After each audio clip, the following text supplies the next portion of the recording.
எனக்கு ஒரு அனுபவம் ஏற்பட்டுச்சு. நான் எங்கள் பள்ளிவாசலில் மகரிபு தொழுதுட்டு உட்கார்ந்துருக்கேன்.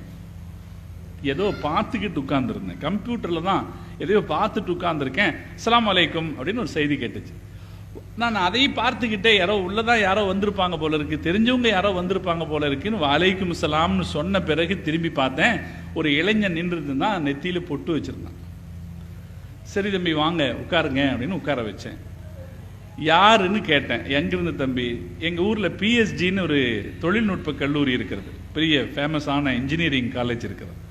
பையன் சொன்னார், என் பேர் முருகன், நான் இங்கே வந்தது, நான் இங்கே படிக்கிறேன், பிஎஸ்ஜி காலேஜில் படிக்கிறேன். இந்த வழியாக போனேன், பள்ளிவாசல் மெனாராவை பார்த்த உடனே ரொம்ப நாளாக ஒரு செய்தி சொல்லணும்னு நான் நினச்சிருந்தேன்.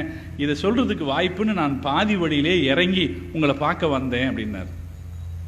சொல்லுங்க தம்பி, என்ன சொல்ல வர்றீங்க? அவர் சொன்னார், நான் முகம்மது நபிக்கு நன்றி சொல்ல வந்தேன்னு சொன்னார்.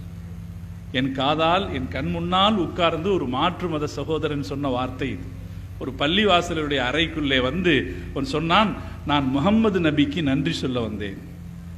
நான் அது வரைக்கும் கொஞ்சம் கெத்தா உட்கார்ந்துருந்தேன். அஜரத் அல்லவா, கொஞ்சம் கெத்தா உட்கார்ந்துருந்தேன். அந்த பையன் இப்படி சொன்ன உடனே முன்னாடி வந்துட்டேன். என்ன தம்பி, என்ன சொல்ல வர்றீங்கன்னு கேட்டேன். அந்த பையன் சொன்னான், நாங்கள் ஜாதிய கொடுமையை அனுபவித்தவர்கள், தீண்டாமையின் சிக்கலை, தீண்டாமையின் வேதனையை அனுபவித்தவர்கள். உங்களுக்கு தெரியாது, முகம்மது உங்களுக்கு எந்த அந்தஸ்தை தந்திருக்கிறார் என்று உங்களுக்கு தெரியாது.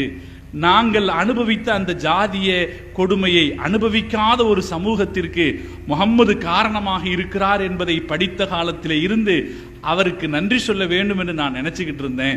இன்னைக்கு எனக்கு ஒரு வாய்ப்பு கிடைத்தது, நன்றி சொல்ல வந்தேன் என்று சொன்னார். நாம் யோசித்து பார்த்திருக்க மாட்டோம். பெருமானார் ஸல்லல்லாஹு அலைஹி வஸல்லம் அவர்களால் நமக்கு கிடைத்த நன்மைகள் எவ்வளவு என்பதை இன்னுமே நாம் சரியாக யோசிக்கவில்லை. ஸல்லல்லாஹு அலைஹி வஸல்லம் அவர்களை நாம் நேசிக்கிறோம்.